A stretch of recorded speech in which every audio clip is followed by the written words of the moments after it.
Welcome back, friends, to TV5 News at 9. It is time now for Education Matters. We are here with Dr. Craig Douglas. Thank you so much for being here. How are you, Dr. Douglas? I'm well, thank you, Colette. How are you? I'm doing great. We love this segment. Today we are talking about something that's so important.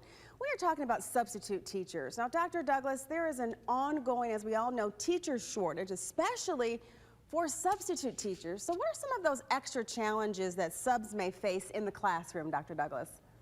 So substitute teaching is a unique challenge, Colette, Yes. because the assignment varies, of course, by district and by school building, and even by classroom.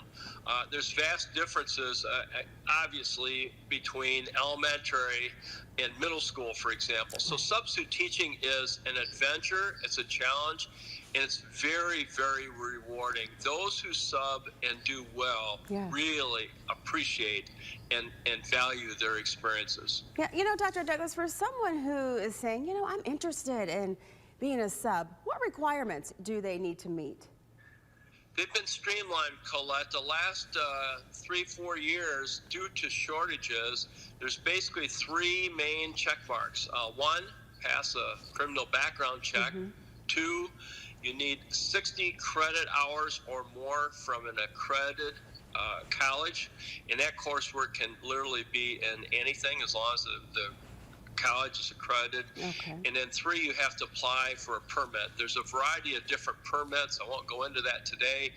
That can be explained as people enter the system, but it's a fairly seamless approach. Furthermore, because of this unique post-pandemic experience, there's so many shortages where people are literally scrambling at times to fill classrooms, that now there's a provision in the law just this year that if you're a district employee, you can be hired to substitute teach on an emergency basis this year as long as you have a high school diploma. So, for example, a paraprofessional who has another assignment normally during the day could, in a pinch, substitute teach on this provision.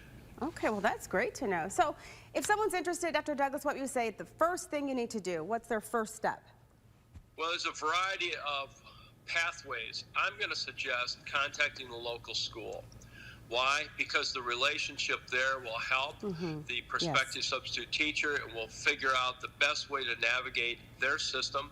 Schools call for substitute teachers in a variety of ways. Many use automated online systems where the signing up is done through the web.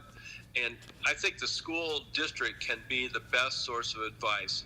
A more general, more regional approach would be the intermediate school district. But a simple call there or a visit to one of their websites can get one started pretty quickly. That's great advice. Dr. Douglas, anything else as we wrap up that you'd like to add about substitute teaching?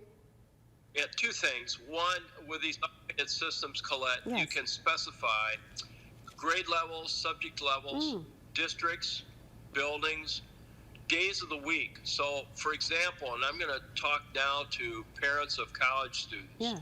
If a student's enrolled in college, perhaps has lighter coursework on, say, a Monday or a Friday, for example, they could hypothetically sign up to substitute teach on those days and earn some money and gain valuable experience. In terms of compensation, too, Colette, districts have ramped up the substitute teacher pay. When I retired as a superintendent, I believe we were paying $65 a day. Most districts are $100 a day or more.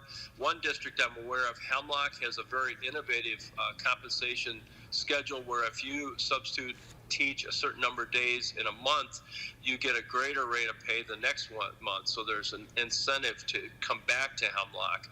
And so that loyalty piece might be replicated by other districts that like that. So I just would simply say it's a rewarding and well-compensated opportunity. It can be customized depending upon people's ability, availability, and interest. Sure, if you have some extra time, why not? Help out the kids. It's just such a great opportunity, a win-win situation for everyone.